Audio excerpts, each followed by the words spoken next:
everyone, it's Shannon here for Hero Arts. In this video, we are going to create this full panel shaker using the new 2021 July My Monthly Hero kit. This full panel shaker is actually really easy to create, so let me show you how. We're going to first start off with the background. Now I have a panel here that's actually slightly smaller than an A2 panel. It's 4 1/4 by 5 7/16. So that means I just cut a tiny bit, 1/16 off of the 5 1/2 length of the panel. This is a Dove White cardstock, and I'm going to start by using the new Hero Arts brushes to ink blend 7 colors around this panel. I always start by tapping off the excess onto some scrap paper. Here I'm using just a laminated kind of work surface that I made a long time ago, and I'm just going around and ink blending this rainbow of reactive inks. Now I start at the top, or the outside edge I should say, of the panel and blend in because I want to create kind of a very slight gradation where it's darker or the color is more intense on the outside edges and it gets a little bit lighter or kind of fades to kind of the white of the paper as you work in. You definitely want to keep this light, but that's very easy to do thanks to these blending brushes. A light blend is really simple to do with these. So I'm just working my way around here, just finishing up with my Thistle. I had 7 colors picked out. You just need enough to make a rainbow. That's really all you need here. So now that this ink blended panel is done, I'm ready to move on to the stamping.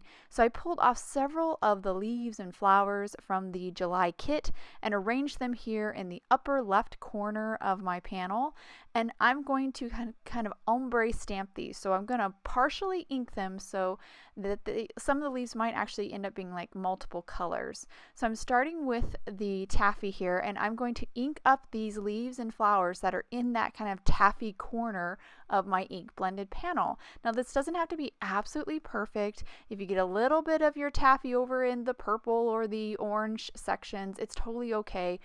Your eye's just going to naturally kind of blend this out, and it's just going to make a nice contrast to the blended background.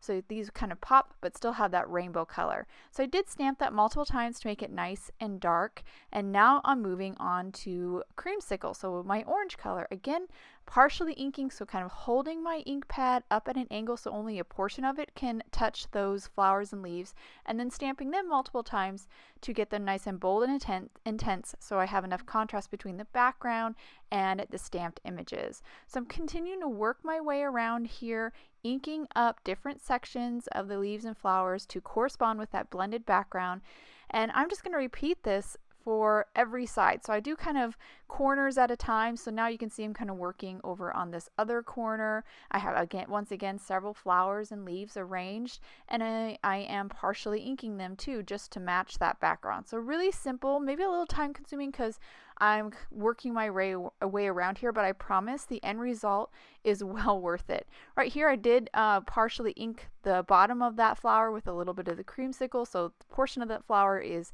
Lemon Drop and Creamsicle, and we're just finishing up here, just kind of sped it up to the completion where I stamped that last corner. So here's that finished background, super pretty easy to do, just kind of time consuming. So now I'm moving on to our kind of additional images and our sentiments. So I've pulled the sentiment and images from the kit. I'm just going to stamp them on this scrap of Dove White cardstock and Intens-ified black ink, which is a Copic friendly ink, because the next thing we're going to do is Copic color some of these fairies. So I'm going to share with you all the colors I'm using, starting with this fairy skin. Going to grab 2 tones, a light and a dark. First start with the light to kind of lay down the base, and then I moved on to my darker shade just to add the teeniest bit of shadow. No blending here because these images are super tiny. You don't really need to mess around with it. I used a little pink for her cheeks, and now I'm going to give her a Tinkerbell dress. So I've got this nice light green color for her dress, and now moving on to her hair. Again, 2 browns picked out, a dark and a light. The light first kind of as the base, and then I use the dark to create a little shadow, a little bit more depth. I like to use a really light blue here for anything white, like the wings I'm keeping white.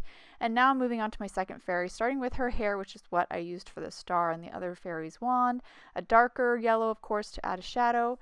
her skin tone too. Again, a light and a dark. This goes really quickly again because these are super tiny little images and they're adorable.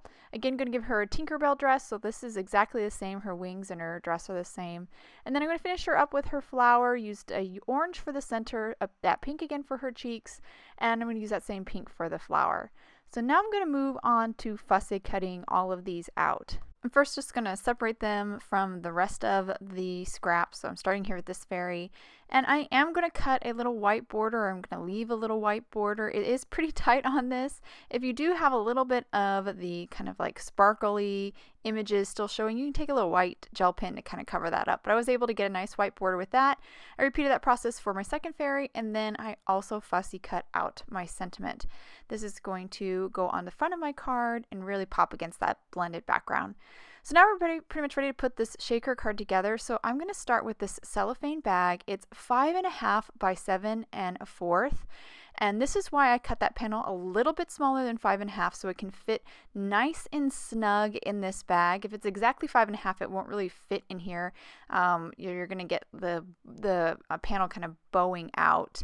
Then I'm going to take this awesome Stardust sequence mix. This is included in the July My Monthly Hero kit. And I'm just going to fill in this bag, making sure I get it in the front where the blended rainbow panel is, and fill it up with that awesome glittery confetti mix. I think it's just going to really add a lot of sparkle and be fun to play with when you get this card. And then just fold it over and removed the sticky seal and closed it up, and boom, we're done with our full panel shaker. I promise you that is like going to be the easiest shaker card you'll ever make.